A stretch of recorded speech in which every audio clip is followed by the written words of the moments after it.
এখানে দেখতে পাচ্ছি লক্ষ লক্ষ আওয়ামী লীগ কর্মীরা রাজপথে নেমেছে এবং তারা কিন্তু ডক্টর ইউনূস সহ সবার একবারে শেষ করে দিচ্ছে। বঙ্গবন্ধু কন্যা শেখ হাসিনা সরাসরি তৃণমূলের নেতা কর্মীদের সাথে কথা বলে এক এক ধরনের এবং সভা সমিতি করে সরকারকে আপনার পেরেশানি দিচ্ছেন। এটা পলিটিক্স। এবং মাত্র কিছুক্ষণ আগে বাংলাদেশে বিশেষ ফ্লাইটে অবতরণ করেছেন বেগম খালেদা জিয়া। গুরুত্বপূর্ণ আরেকজন ক্যারেক্টার আছেন ডাক্তার জুবাইদা রহমান। আগের হেলমেট বাহিনী চলে গেছে, কিন্তু তাদের স্থান গ্রহণ করেছে পুলিশের সাথে নতুন একটা হেলমেট বাহিনী, যারা আমাদের নেতা কর্মীদের উপর হামলা করেছে। আওয়ামী লীগের পলাতক নেতারা তারা মার শুধু সুতানি ফাইন আর অবশ্যই জমাশীল দালাইল গিয়া হাঙ্কি তিনি সরকার 5 বছর হাইব মারি তত্ত্ব দলন করিব, এরপর ডিউটি কমা তাইব আবার মারি তত্ত্ব দলন করিব। যে যারা আসস জয় আমরা রাস্তায় নেমেছি, রাস্তায় নেমে উৎখাত করেছি। এমনই একজন হাসনাত আব্দুল্লাহ, আর তাকে দেখে যার চোখ জ্বলে ওঠে বিশ্বাসের বারুদ, তিনি পিনাকি। সম্মানিত দর্শক, এই মাত্র পাওয়া কিছু গুরুত্বপূর্ণ আপডেট নিয়ে আপনাদের মাঝে হাজির হয়েছি। যে ভিডিওগুলো সামাজিক যোগাযোগ মাধ্যমে ব্যাপকভাবে ভাইরাল হয়েছে, নেট দুনিয়া তুলপাড় সৃষ্টি করে দিয়েছেন, ঝড়ের গতিতে নেটে ভাইরাল হচ্ছে। দর্শক, এই ভিডিওর মাধ্যমে আপনারা ভাইরাল কিছু টপিক দেখতে পারবেন, যা দেখলে আপনারা রীতিমতো চমকে যেতে বাধ্য হবেন। বর্তমানে বাংলাদেশের যে পরিস্থিতি, এই পরিস্থিতি নিয়ে যে আপডেটগুলা এই ভিডিওতে আপনাদেরকে দেখাবো, অবশ্যই শুরু থেকে শেষ পর্যন্ত দেখবেন। দর্শক, শুরু থেকে শেষ পর্যন্ত দেখলে আপনারা বুঝতে পারবেন বর্তমান বাংলাদেশের কি পরিস্থিতি। তাই আর দেরি না করে চলুন ভিডিওতে একটি লাইক করে সম্পূর্ণ ভিডিওটি আমরা দেখে আসি। কন্যা শেখ হাসিনা সরাসরি তৃণমূলের নেতা কর্মীদের সাথে কথা বলে ধীরে ধীরে দলটিকে গুছানো শুরু করেছে।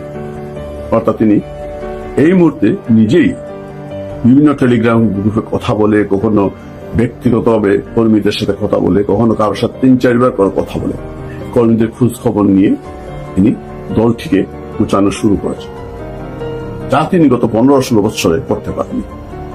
সরকার প্রধানের দায়িত্ব পালন করতে গিয়ে তাকে অনেক কিছু একাই সামলাতে হবে, যার কারণে তিনি দলের দিকে সেই দিকে নজরটা দিতে পারেন।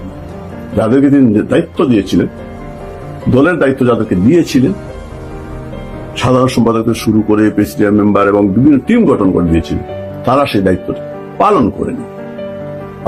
বরং তারা দলে বিক্রি করে টাকা পয়সা সম্পদের মালিক হয়েছে, পদবাণিজ্য করেছে, কমিটি বাণিজ্য করেছে। কিন্তু তিনি চাইলেও যেহেতু দেশটিকে তিনি একটা উন্নত দেশের পরিণত করার পরিকল্পনা নিয়ে এগোচ্ছিলেন এবং দেশের সবকিছু সামলে নিয়ে একজন মানুষের পক্ষে নিজের দলের প্রতি নজরদার পক্ষে সম্ভব যতটুকু তিনি চেষ্টা করেছেন। তবে তিনি ওই নেতাদের দ্বারা বিভ্রান্তকর রিপোর্ট পেয়ে তিনি বিভিন্ন জায়গায় এমন লোকজন করে নমিনেশন দিয়েছেন যারা জনগণের কাছে, তৃণমূলের নেতা কর্মীর কাছে গ্রহণযোগ্য নয়। গত 5 জুলাই আন্দোলনে এই নেতাদের ব্যর্থতা এবং 5ই আগস্টে চূড়ান্ত ধাক্কার পরে বঙ্গবন্ধু কন্যাকে একটা বিশাল অনেক মাস একটি মারাত্মক ট্রমার মাধ্যমে যেতে হয়েছে। 75 15ই আগস্ট হারিয়েছেন পরিবারের সকল সদস্যকে, একমাত্র বোন বাকি ছিলেন। এরপরে তার জীবনের উপরে অনেক আক্রমণ এসেছে, কিন্তু 5ই আগস্ট এরা একটা মোটিভেশন নিয়ে একটাই বাংলাদেশটাকে ধ্বংস করে দেন। ভারত তো ধরুন, ভারত হিমালয় পর্বত, ওখানে একটা ঢিল মারলে ঢিলটা হারিয়ে যাবে, কিন্তু বাংলাদেশটা যে ধ্বংস হয়ে যাবে, বাংলাদেশ যে ধ্বংস করার আগে তার আগে সে বিক্রি করে দিচ্ছে তো বাংলাদেশ। তো এই কথা বাংলাদেশের সাধারণ মানুষ অলরেডি বুঝতে পেরেছে যে কি অবস্থা, কি করছে। খুব শীঘ্রই আপনি দেখবেন যে এটা, তো সে এই থেকে রেহাই পাবে না। সে তো কাজ একটা না, যে কয়টা কাজ এ পর্যন্ত করছে, প্রত্যেকটা কাজ দেশ বিরোধী, প্রত্যেকটা কাজ রাষ্ট্র বিরোধী, জনগণের বিরুদ্ধে সে নিজেকে দাঁড় করিয়ে দিয়েছে। সে বিদেশি শক্তির একটা কিরণক। সে এখন তার নোবেল লরেটের এই তকমা দিয়ে সে অনেক মানুষকে ভুল বুঝাই রাখছে, এবং যত ক্রিমিনাল আছে দেশ বিরোধী বিদেশি এজেন্ট, সেগুলোকে সে অ্যাসেম্বল করতেছে।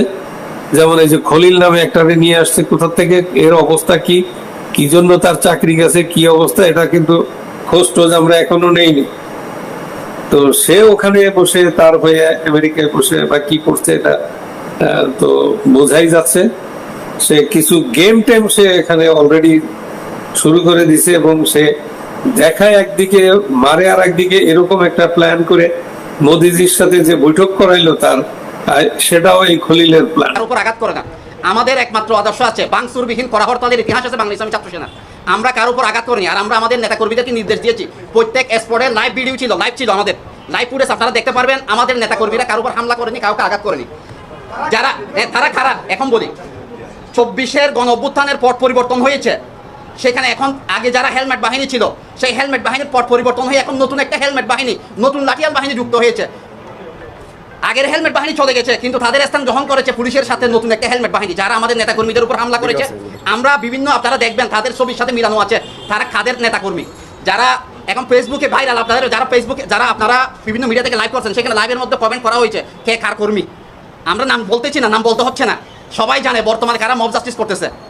তারাই বর্তমানে আমাদের নেতাকর্মীদের উপর হামলা করেছে। এই লাঠিয়াল বাহিনীদেরকে আমরা চিহ্নিত করে, তাদের ছবিতে ভিডিও ফুটেজ স্পষ্ট আছে। এই লাঠিয়াল বাহিনীর সাথে বাংলা ইসলামী ছাত্র সেনা, বাংলা ইসলামী যুব সেনা, বাংলা ইসলামী ফ্রন্ট, আহলে সুন্নাত ওয়াল জামাত সহ সুফিবাদী কোনো দরবারের সাথে সম্পৃক্ততা নাই। আমরা তাদেরকে গ্রেপ্তার করার জন্য, যারা এই লাঠিয়াল বাহিনী, তাদের গ্রেপ্তার করার জন্য এই সংবাদ সম্মেলনের মাধ্যমে, আপনাদের মাধ্যমে আমরা দাবি জানাচ্ছি সরকারের নিকট। তাদের কাছে যদি এরকম কারো ভিডিও ফুটেজ থাকে, তাদের তথ্য আমাদের কাছে দেবেন, প্রশাসনকে দেন, তাদেরকে গ্রেপ্তার করতে পারেন, তাদের বিরুদ্ধে আইনগত ব্যবস্থা নিতে পারে সরকার। আমাদের কোনো আপত্তি নেই। আরেকটা বিষয় আপনাদেরকে আমরা জানিয়ে রাখতে চাই, এই যে জুলাই বিপ্লব হয়েছে, জুলাই বিপ্লবে বাংলা ইসলামী ছাত্র সেনা ওতপ্রোতভাবে জড়িত ছিল। আমাদের অনেক নেতাকর্মী আহত হয়েছে, আমাদের কয়জন 27 জন নেতাকর্মী জেলে গিয়েছিল জুলাই বিপ্লবে। সুতরাং ছাত্র সেনা অবদানকে খাটো করা যাবে না। এই বর্তমান যেই অন্তর্বর্তীকালীন সরকার এসেছে, অন্তর্বর্তীকালীন সরকারের আজকে ক্ষমতায় বসার ক্ষেত্রে ছাত্র সেনার অবদান আছে। সুতরাং ছাত্র সেনার উপর হামলা মামলা দিয়ে ছাত্র সেনাকে দমানো যাবে না।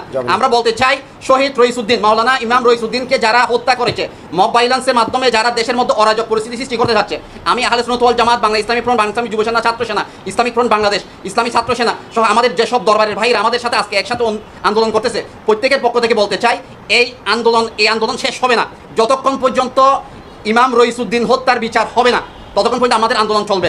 আমাদের আগামীকাল কালো পতাকা মিছিল, এরপর আমাদের ধারাবাহিক কর্মসূচি আসবে। ইনশাআল্লাহ আপনারা আমাদেরকে সহযোগিতা করবেন। আমাদের কাছে কোনো যদি, আপনাদের কাছে মিডিয়ার সাথে যদি কারো দূরত্ব হয়, কোনো যদি কেউ যদি আপনাদের সাথে যদি মিসবিহেভ করে, আপনারা সাথে সাথে আমাদেরকে জানাবেন, আমরা তাদের বিরুদ্ধে ব্যবস্থা নেব। আমাদের কর্মীদেরকে আমরা কঠোরভাবে